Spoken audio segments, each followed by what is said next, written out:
크로스웨이 성경 연구 제1권 하나님의 구원 계획 중에서 마지막 30과 그러므로 사랑하는 형제 자매들이여 라는 제목을 갖고 있는 이 마지막과 함께 나누도록 할 텐데요. 지금까지 이제 우리가 무엇을 살펴보았는가 라는 질문이 이제 들어오죠. 마지막 과니까 사실 뭐 기대감이 있었든 어쨌든 간에 이 크로스웨이 교제라고 하는 것을 1권 교제를 가지고 우리가 이제 오늘까지 하게 되면 30번의 만남을 갖게 되었는데, 과연 그 30번이라고 하는 짧지 않은 시간 동안 이 크로스웨이 성경 연구라고 하는 이 교제를 중심으로 나눴던 이야기들이 도대체 나한테 이야기한 것은 무엇인가 라고 하는 부분에 대한 질문을 던져보는 건 뭐 당연한 겁니다. 교제의 제목 자체가 하나님의 구원 계획이라고 되어 있듯이, 하나님의 구원 계획, 그러면 사실 우리가 살펴본 건 하나님의 구원 계획이라는 거죠. 우리가 왜 하나님의 구원 계획을 알아야 되냐는 거예요. 이 1권이 우리에게 알려주고자 했던 건 뭐냐면 하나님의 구원 계획인데, 도대체 우리는 왜 하나님의 구원 계획을 알아야 했을까? 두 가지로 좀 정리해서 이야기해 보실 수 있을 것 같습니다. 첫 번째는 무엇이냐면 이 구원 계획이 나를 향한 계획이기에 이 계획을 알게 되면 우리가 경험하게 되는 것은 은혜입니다. 그죠? 첫 번째는 은혜인 거죠. 하나님의 구원 계획을 알면 알수록, 이것을 더 깊이 이해하면 이해할수록 그것으로부터 나에게 쏟아져 내려오는 은혜가 있습니다. 왜냐하면 나를 향한 하나님의 계획이었기 때문에 그렇죠. 두 번째로 하나님의 구원 계획을 알면 알수록 그 다음에 우리에게 찾아오는 건 무엇이냐면 이 하나님의 구원 계획에 대한 나의 책임입니다. 그러니까 참여인 것이죠. 하나님께서 우리에게 하나님의 구원 계획을 알려주시는 이유는 이 하나님의 거대한 그림 가운데 우리가 동참하라라고 하는 그 하나님의 메시지가 담겨 있습니다. 그렇기 때문에 하나님의 구원 계획이라고 하는 이 주제를 가지고 우리가 성경 전체를 살펴보았을 때 우리에게 무엇이 남아야 되는가라고 하게 되면 명확합니다. 첫째는 은혜를 깨달아야 됩니다. 이 하나님의 구원 계획으로 내가 받은 은혜가 무엇인가를 깨닫고, 두 번째는 여전히 진행 중인 그 하나님의 구원 계획 가운데 하나님의 구원 계획이 미완성이라고 이야기하는 건 아닙니다. 그리스도의 십자가 안에서 하나님의 구원 계획은 완성되었습니다. 그럼에도 불구하고 그리스도의 남겨진 사역, 남은 사역이라고 이야기하는 그 사역 가운데 우리가 동참해야 하는 것이죠.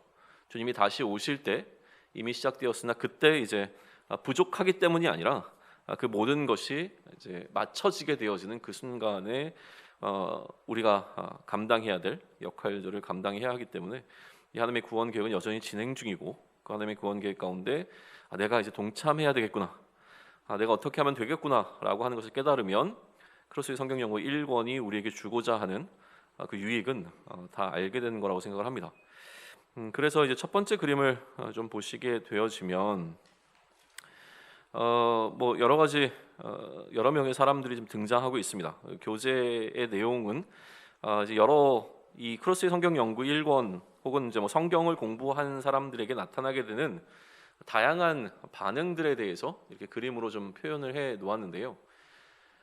내가 어떤 사람인가, 나는 어떤가라고 하는 것에 주목하기보다는 오히려 이 모든 반응들은요, 나에게서 다 나타날 수 있습니다. 거기에 좀 초점을 둬서 이야기를 좀 하시면 좋겠습니다. 그러니까 뭐 1번부터 8번까지의 그림 가운데서 나는 어디인가, 그리고 뭐가 더 건강한 반응인가, 이것에 주목하기보다는요, 이제 내가 하나님의 구원 계획을 들었기 때문에 이런 8가지의 반응들, 뭐 이것만이겠습니까? 더 많은 반응들이 나에게서 일어날 수 있는 증상들이라고 생각을 하시고 이 첫 번째 그림을 이해하시면 좋을 것 같아요. 이제 번호를 보시게 되면 이제 왼쪽 위에서 아래로 내려갑니다. 숫자가 이렇게 우리는 좌우로 왔다 갔다 하는 게 좀 익숙하긴 한데, 이렇게 위에서 아래로, 왼쪽 위에서 아래로 이제 그림이 나가는데, 첫 번째 그림을 보시게 되면 기본적으로 우리에게 지식이 많아졌습니다. 어떤 지식이냐면 하나님의 구원 계획에 대한 지식이 이전보다 훨씬 더 많아진 것이 분명합니다. 뭐 30시간이라고 하는 뭐 시간을 통해서 우리가 이야기를 나눴으니 당연히 지식은 늘죠. 지식을 느는 게 나쁜 것은 아닙니다. 기본적으로 지식이 더 늘어났어요. 근데 지식이 늘어났기 때문에 이 지식을 토대로, 이 두 번째 보세요. 성경으로 다른 사람의 머리를 치고 있어서 여기 별이 반짝반짝한 그림입니다. 무슨 그림인가 싶은데 그러면서 되게 흐뭇해하죠. 자, 이게 뭐 어떤 의미냐면 그 지식으로 나는 이제 하나님의 구원 계획에 관한 대화나 토론을 누군가와 나눌 수 있을 정도가 되어집니다. 이제 내가 뭔가 아는 것들이 생기게 되면 그저 듣고 있는 것이 아니라 다른 사람과 대화를 나눌 수 있는데 그 대화 가운데 논쟁이 일어날 수도 있고 토론이 일어날 수 있고 나의 생각을 이야기하면서 다른 사람들을 사실 내가 갖고 있는 지식으로 압도해내고자 하는 태도가 나에게 충분히 생길 수 있죠. 그게 뭐 단순히 다른 사람을 뭐 억누른다라고 하는 차원보다도 어쨌든 간에 우리는 이 지식을 가지고 누군가와 논쟁할 수 있습니다. 건강한 의미에서도 또 부정적인 의미에서도 그렇죠. 그런데 이 지식은 단순히 다른 사람과의 대화에만 영향을 미치는 것이 아니라 나 스스로 내 내면적으로도 그 갈등을 일으키기 시작하는데요. 이 말씀이 지금 여기 보시면 손이 이렇게 두 개 있잖아요. 이게 말씀에서부터 나온 손입니다. 그러니까 말씀이 나를 꼭 붙잡고 있는 거예요. 그러니까 하나님의 말씀, 하나님의 구원 계획에 대해서 알게 되면 이 구원 계획이 나를 완전히 사로잡습니다. 그래서 나의 생각과 행동이 제한되기 시작돼요. 이제까지는 내 마음대로 살았는데 내가 무언가를 깨닫게 되면 그 아는 것이 나의 삶을 제한합니다. 이게 사실은 로마서에서 바울이 율법을 설명하는 그 논리의 방식이에요. 이전에는 우리가 율법을 몰랐을 땐 죄에 대해서도 몰랐죠. 그러나 이제 법을 알게 되니까 죄에 대해서 깨닫게 되는 것처럼 우리가 하나님의 구원 계획을 알게 되면 그것이 우리로 하여금 자유함을 주기도 하지만 사실 우리의 삶에 어느 정도의 제한을 가져오는 것도 사실입니다. 그러니까 이 제한은 우리로 하여금 다시 율법적 책임을 느끼게 하는 거죠. 율법이 아니라고 하더라도 어떤 법적인 책임, 다시 얘기하면 구원받은 자의 삶에 대한 것을 계속 고민하게 되어지고 그것이 오히려 우리에게는 율법이라기보다는 율법적 행위들을 요구합니다. 그래서 상당히 우리가 불과 5년, 10년 아직도 사실은 교단과 교파에 따라서는 그럴 수 있지만 굉장히 삶 자체를 컨트롤하는 방식으로 신앙생활을 해야 된다라고 이야기한 부분들이 많았습니다. 그래서 교회를 다니게 되면 술도 마시면 안 되고 담배도 피우면 안 되고 또 뭘 해야 되죠? 헌금은 미리 준비해야 되고 주일을 빠지면 안 되고 11조 해야 되고 뭐 해야 되고 하면서 오히려 내가 구원받은 자가 되었는데 실제로 삶에서 보게 되면 내가 해야 되는 규칙들과 원리들이 어마어마하게 많아져가지고 이것들을 감당해야죠. 특별 새벽 예배는 빠지면 안 되고 구역에도 참여해야 되고 뭐 해야 되고 어마어마하게 많아집니다. 그리고 그걸 안 하면 그냥 안 했다고 생각하면 되는데 이걸 안 하면 마치 내가 여기 보시면 이게 하나님 나라인데 하나님 나라에 들어가지 못할 것과 같은 느낌을 받죠. 되게 재밌는 거예요. 이런 하나님의 구원 계획을 알고 그것으로 인해서 내가 뭔가 지식이 높아졌는데 사실 그것 때문에 내가 제한을 받기 시작하고 이 제한이 과해지면 오히려 나에게 율법이 되어져서 그죠? 나의 삶이 뭔가 좀 이제 삐그덕거리는 느낌들을 좀 받게 된다는 거예요. 그런데 단순히 이렇게 우리에게 늘 복음이라고 하는 하나님의 이제 구원 계획이 우리를 억누르는 것이 아니죠. 복음의 본래적인 의미는 사실 말 그대로 복음이잖아요. 기쁜 소식이잖아요. 그러니까 우리에게 기쁨을 가져다 줍니다. 감동을 가져다 줘요. 하나님의 말씀을 읽으면 부담이 되기도 하지만 이 말씀 때문에 내가 얽매이고 있던 것들로 자유함을 느끼면서 거기서 찾아오게 되는 기쁨들이 있고 또 하나님의 말씀을 이제 깨닫게 되어지면 그 깨달음이 우리에게 주게 되는 어마어마한 기쁨들이 사실 있어요. 세상이 알지 못하는 기쁨들이, 세상이 알 수도 없는 기쁨들이 우리에게 존재하고 있는 건 분명합니다. 또 이 하나님의 구원 계획을 알고 나면 하나님께서 우리에게 베풀어 주신 그 은혜가 무엇인지를 깨닫게 되기 시작합니다. 그래서 날마다 오늘 우리가 살아가고 있는 삶이 하나님께서 선물처럼 우리에게 주셨다라고 하는 사실, 그 선물의 가장 중요한 핵심은 예수 그리스도의 십자가라고 하는 이 사실을 우리가 깨달으며 날마다 십자가의 은혜 안에, 그 십자가의 그늘 아래에 머무는 삶을 살게 되어지는 것도 맞습니다. 그리고 나서는 이 그림을 보게 되면 성경책 위에 드러누워 있는데요. 이게 이제 게으름을 표현한 겁니다. 게으르다라고 하는 이야기를 하고자 하는 것이 아니라 게으를 수 없다는 것을 이야기하는 것이죠.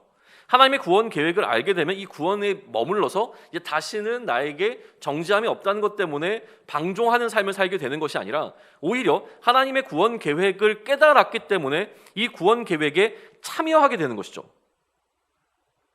어떤 방식으로 참여하게 되느냐? 그 참여는 그리스도의 사역을 우리가 감당하는 겁니다.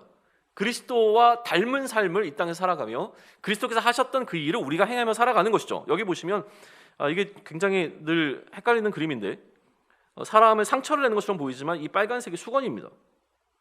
그리고 여기 파란색 떨어지는 게 물방울이고요. 그러니까 다른 사람의 발을 씻기는 섬김이라고 하는 그리스도의 대표적인 사역을 섬김이라고 이야기한다면 이 섬김의 삶을 사는 것, 이것이 바로 우리가 이 하나님의 구원 계획 가운데 동참하게 된다라고 하는 것인데, 이 마지막 그림이 저는 중요하다고 생각합니다.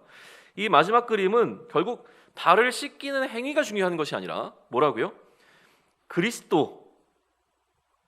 그리스도처럼 사는 삶, 혹은 저는 그리스도로서 사는 삶이라고도 이야기합니다. 왜냐하면 우리를 향해서 왕 같은 제사장으로 이야기하셨기 때문에 그래요. 그리스도이거든요.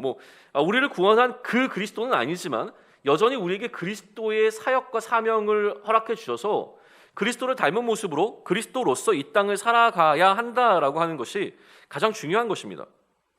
하나님은 우리에게 구원의 계획을 알려주셔서 하나님께서 우리를 구원하기 위해 어떠한 일을 행하셨는지를 깨닫게 하시는 것뿐만 아니라 그 구원의 계획 가운데로 우리를 초대하셔서 우리가 이제는 그 그리스도처럼 행할 것을 요구하고 계시는 것이죠. 동참하도록 기회를 허락해 주신 겁니다. 그럼 그리스도처럼 그리스도로서 산다는 건 무엇입니까?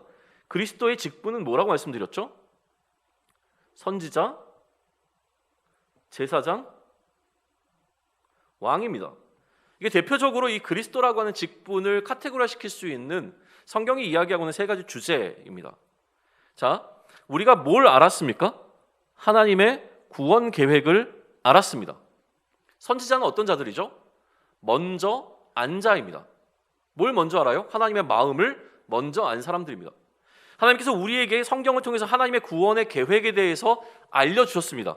그것을 알지 못하는 자들보다 먼저 알려주셨습니다.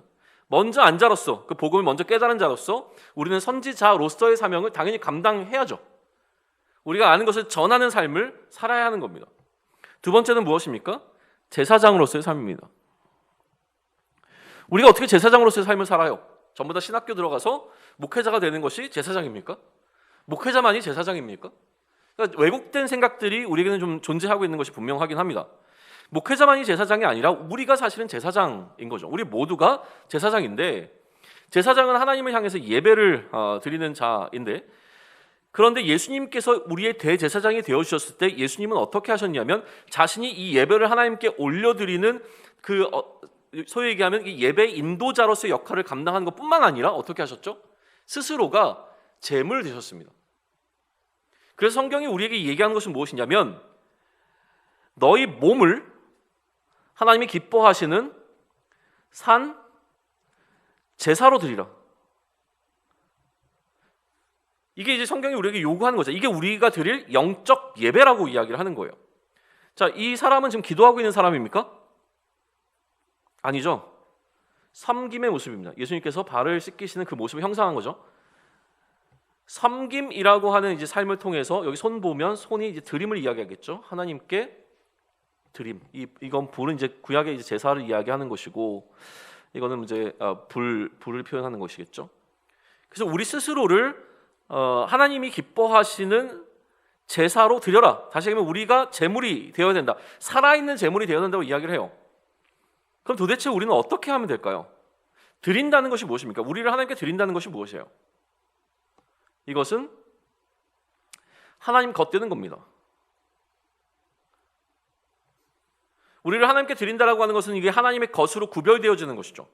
하나님 겉된다는 건 또 어떤 의미예요? 그러면 하나님의 종 되는 것이죠. 하나님의 질서대로 살아가는 것입니다. 하나님께서 원하시는 방식으로 이제 우리의 소유권이 하나님께 완전히 넘어가 하나님에 대해서 하나님의 말씀과 하나님의 뜻과 하나님의 질서에 우리가 무엇하는 것? 순종하는 것. 그래서 순종이 무엇보다 낫습니까? 제사보다 낫습니다. 결국 요구하는 것은 순종이라는 것이죠. 하나님의 질서를 따르는 삶을 사는 것이 우리가 우리 스스로를 하나님께 드리는 예배가 되는 겁니다. 그러면 우리가 참된 예배자로 살아간다는 것은 무엇이에요? 결국 우리의 예배가 주일에 국한되는 것이 아니라, 주일뿐만 아니라 우리의 모든 일상 가운데서 예배자로 산다는 것. 뭐예요? 하나님의 질서에, 하나님의 말씀에 순종하는 삶을 산다는 것이죠.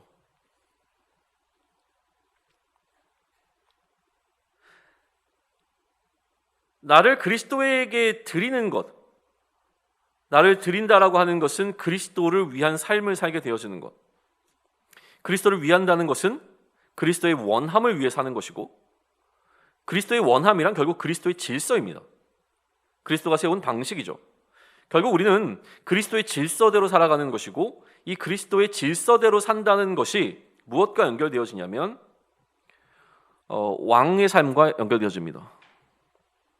우리 스스로가 왕일 수는 없죠. 그리스도가 왕입니다. 그러나 왕적 삶을 우리에게 살게 하셨는데 그리스도가 우리의 왕 되신다는, 그리스도는 왕이잖아요. 그러니까 예수님께서, 다시 얘기하면 예수가 그리스도라는 사실은 예수님께서 우리의 왕이라는 것이죠. 다른 어떤 것이 우리의 왕이 아니라 예수님이 우리의 왕이시다라는 거예요.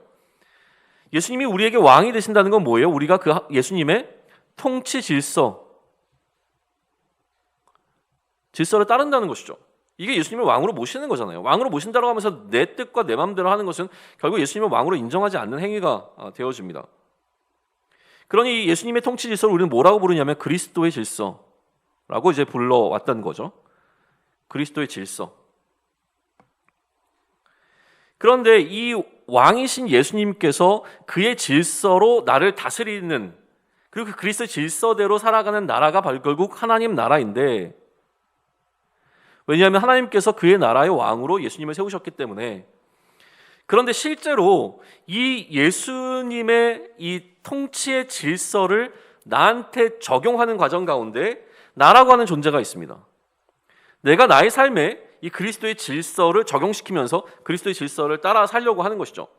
그러니 결국 내가 그리스도로 산다라고 하는 것은 다른 누군가에게 왕노릇한다라고 하는 것이 아니라 나 스스로가 이 왕이신 예수님께 순종할 수 있도록 나를 다스리는 것, 결국 나를 향한 그리스도로서의 어떤 삶을 살아내는 것. 그래서 그리스도가 나의 왕이 되시게 해서 나의 삶이 어디에 머물든지 간에 그 어디나 하나님 나라가 되게 하는 것, 그게 이제 왕적 삶을 사는 우리들이 해야 될 역할이라고 하는 것이죠. 그렇기 때문에 이 마지막 그림은 무엇이냐면 이 하나님 표시잖아요. 하나님께서 세우신 질서 가운데 우리의 모든 일상을 살펴보자는 거예요. 뭐 그림들은 너무 심플하니까 그냥 알겠죠. 이것뿐만이 아닙니다. 대표적인 몇 가지를 했겠죠. 이거는 뭐 우리의 식생활일 거고요. 이거는 관계, 이거는 뭐 돈이겠죠. 재정, 이거는 여가, 이거는 뭘까요? 뭔지 모르겠는데요. 이거는 뭐예요? 하여튼 뭔가 봐요. 교재에서는 뭐라고 나오죠? 이거는 이제 일, 이거는 뭐 정부나 사회, 이거는 교회, 이거는 뭐 학업이라고 합시다. 하여튼 뭐가 됐든지 간에 이 그림이 중요한 건 아니잖아요. 우리의 일상의 모든 이거 해가지고 시험 봐가지고 이 그림은 무슨 의미냐 이걸 나타내고자 하는 건 아니니까 일상의 수많은 영역들 가운데서 하나님의 통치 질서가 어떻게 우리 가운데 임하는가, 이게 이제 정말 중요한 이야기일 거예요. 그래서 일상에서 하나님께서 이 하나님의 질서를 유지하기 위해 우리에게 왕으로 세우신 그 그리스도의 질서대로 무엇을, 우리의 일상을 어떻게 살아갈 것인가라고 하는 것이 중요한데, 가장 기본적인 원리가 무엇이냐면 이 가장 밑에 나와 있습니다. 이게 뭡니까? 아까도 말씀드렸죠? 기도하는 자가 아니라 섬김인데, 이 섬기는 자가 두 사람이 마주보고 있습니다. 그래서 서로 섬기는 삶이 이 모든 우리 일상의 어떤 베이스가, 토대가 되어진다라고 하는 이제 것을 그림으로 나타낸 것이죠. 섬김에 대해서 한번 얘기해 보시죠. 섬김은 무엇입니까? 저는 섬김이란 취함이 아닌 내어줌이라고 생각합니다.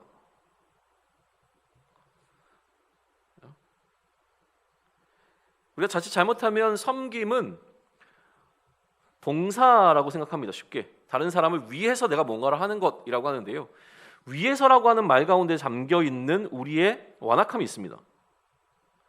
누군가를 위해서 하지만 실제로 그 위함에 깊이 그 마음 안쪽으로 들어가면 무언가를 위하는 것 안에도 결국은 나를 위하는 행위가 담겨 있습니다. 우리가 뭔가 기부를 하잖아요. 다른 사람에서 기부를 한 것 같지만 기부를 하는 나 자신을 위해서, 내가 기부하는 자라고 하는 사실을 내가 경험하기 위해서 하는 경우가 굉장히 많아요. 무언가 내가 이러한 선한 일을 하지만 이 선한 일을 해서 통해서 누군가를 돕는다는 것뿐만이 아니라 이 선한 일을 행하는 나라고 하는 존재를 인정받기를 더 원한다면 이 위해서라고 하는 목적 자체가 굉장히 다른 거죠. 그러니까 취하는 것이 잘못되었고 내어주는 것이 옳다라고 이야기하는 게 아니에요. 섬김의 본질적 의미를 한번 생각해 보시라고 하는 거예요. 섬김은 결국 취함이 아닌 내어줌이라기보다 더 깊이 이야기하면 취할 것을 기대하지 않는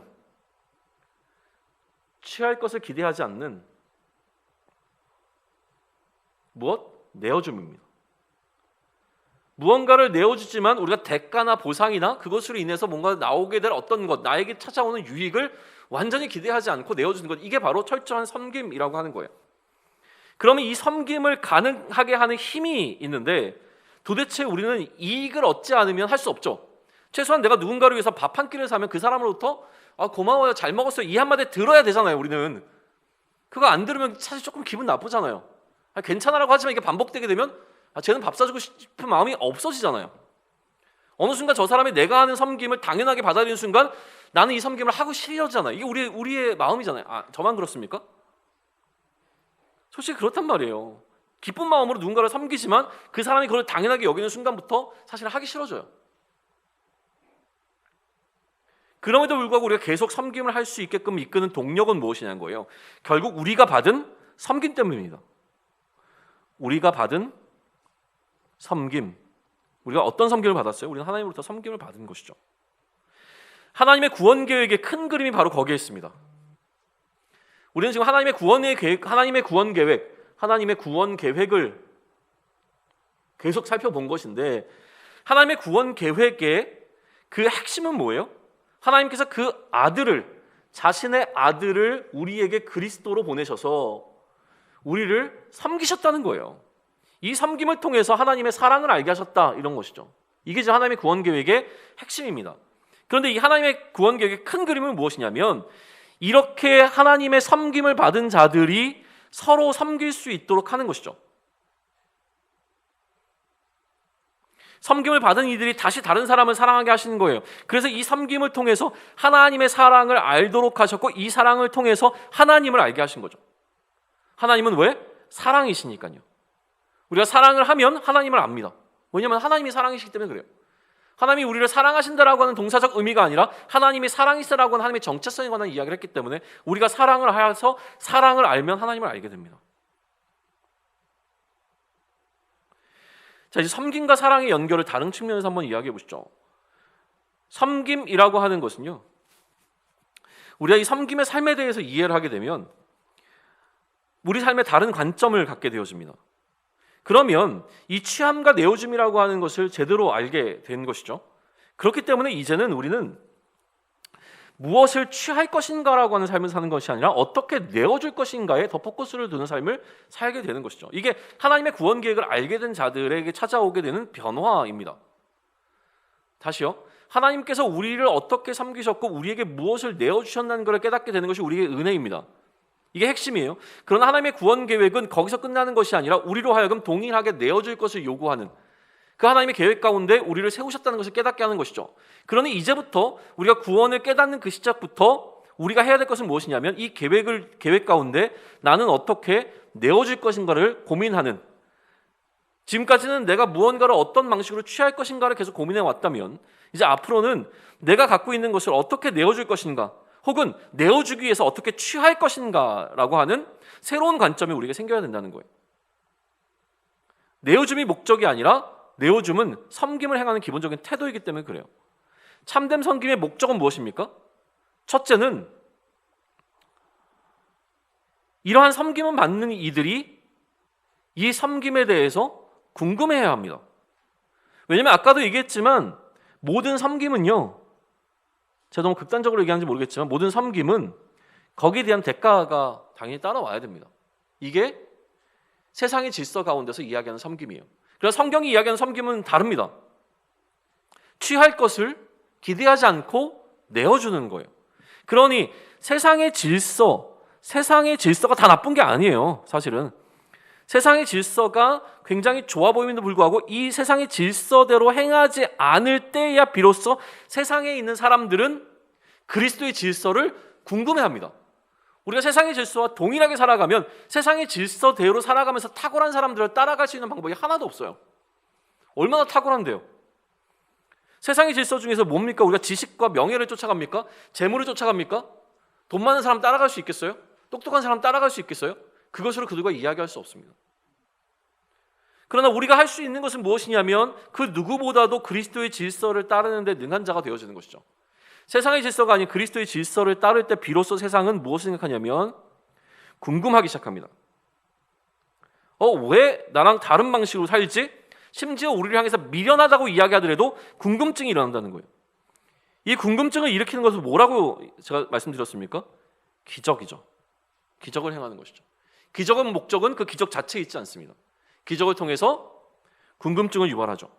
궁금해하는 사람들에게 무엇을?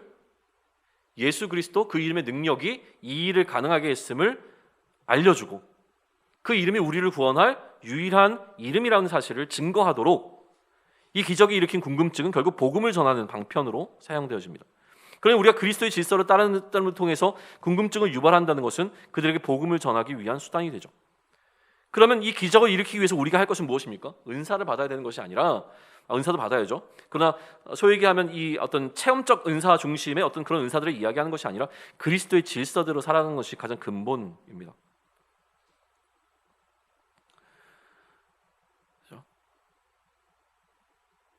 두 번째는 무엇입니까? 그런데 이러한 기적을 맛본 사람들, 어떤 기적이요? 그리스도의 질서대로 살아가는 사람들의 이 기적을 맛본 사람들은 궁금해하죠.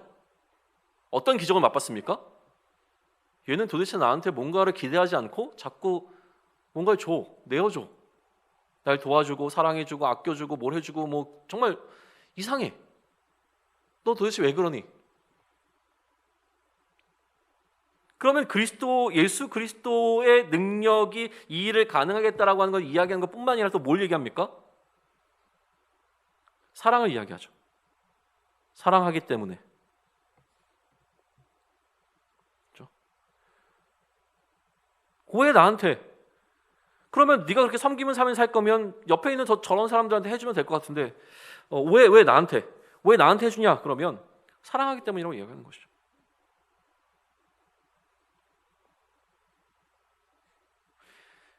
우리는 이제 이 30개의 이야기들을 통해서 하나님의 구원 계획에 관해 고민을 했습니다. 어떻게 할 것인가에 대한 해답이 여기에 담겨 있지는 않다고 저는 생각합니다. 결국 이 교제를 덮으면서 우리에게 주어진 건 뭐냐면 이제 어떻게 해야지라고 하는 것이 아니라 어떻게 해야 할지를 고민하라라고 하는 숙제를 하나 떠안게 된 것이죠. 이제 알았어. 하나님의 구원 계획이 뭔지를 알았어. 그러니 이 하나님의 구원 계획을 알았는데 하나님의 구원 계획을 통해서 나에게 얻어진 은혜 이거는 계속 더 깊어져 가겠죠. 그런데 이것뿐만이 아니라 하나님의 구원 계획 가운데 동참하라라고 하는 이 초대에 나는 어떻게 응할 것인가? 이게 30과의 마지막을 덮으면서 우리에게 주어진 고민이자 숙제라고 하는 거예요. 하나님의 거대한 구원의 계획을 우리가 펼쳤습니다. 그게 성경이에요. 성경 어마어마하거든요, 사실은요. 이게 하나님의 거대한 구원 계획이 성경을 통해서 우리 앞에 펼쳐집니다.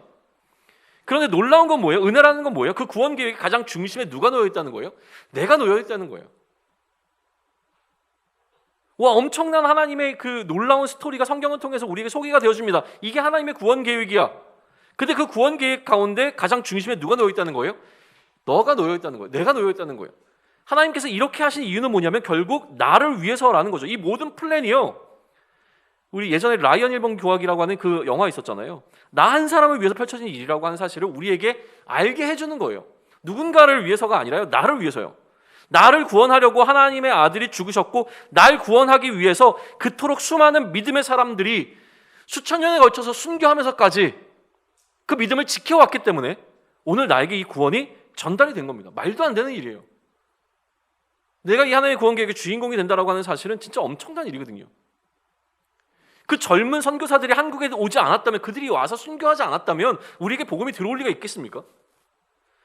우리가 태어났는데 우리나라가 이슬람 국가면 어떻게 할 거예요? 엄청난 일입니다. 그리고 이제 하나님은 그 어마어마한 플랜과 그 플랜 가운데 은혜를 입은 내가 해야 할 일이 있다고 말씀해 주시는 거예요. 이제는 그들이 너를 위해서 했던 것처럼 네가 그 일을 해야 된다라고 책임을 우리에게 맡기시는 것이죠. 어떤 일이요? 생명을 내어주고 생명을 살리는 일이요. 그렇게 우리에게 생명이 찾아왔으니 이제 남은 평생 우리가 해야 되는 것은 무엇이냐면 생명을 걸고 생명을 살리는 일입니다. 어떻게 하면 될까요? 취함이 아닌 내어줌이 되어야 됩니다. 단순한 기부의 행위를 이야기하는 게 아니에요. 아까도 얘기했지만 얻기 위한 내어줌도 있듯이 취함도 내어줌을 목적으로 하는 취함이 있습니다. 그러니까 취함이냐 내어줌이냐의 목적이 아니라 가장 중요한 것은 내어줌이라고 하는 사실을 우리의 마음에 품고 어떻게 살아갈 것이냐는 거예요. 생명을 내어줄 수 있다면 그 다른 어떤 것을 왜 못 내어주겠습니까? 이제 우리에게 미션이 하나 주어졌습니다. 그 미션은 섬김의 삶입니다. 구원받은 자이기 때문에 우리에게 주어진 건 섬김의 삶입니다. 이 섬김의 삶의 핵심이 취함이 아닌 내어줌이라고 하는 사실을 좀 기억하면서 내어줌의 질서로 오늘도 우리를 다스리시는 그리스도의 질서 가운데 머무르고 그 질서를 살아냄을 통하여서 우리 주변에 있는 이웃들을 사랑하고 그 사랑을 통하여서 또 그들을 하나님께로 인도하는 그리스도로서의 사명을 잘 감당하는 저와 여러분이 되기를 축원합니다.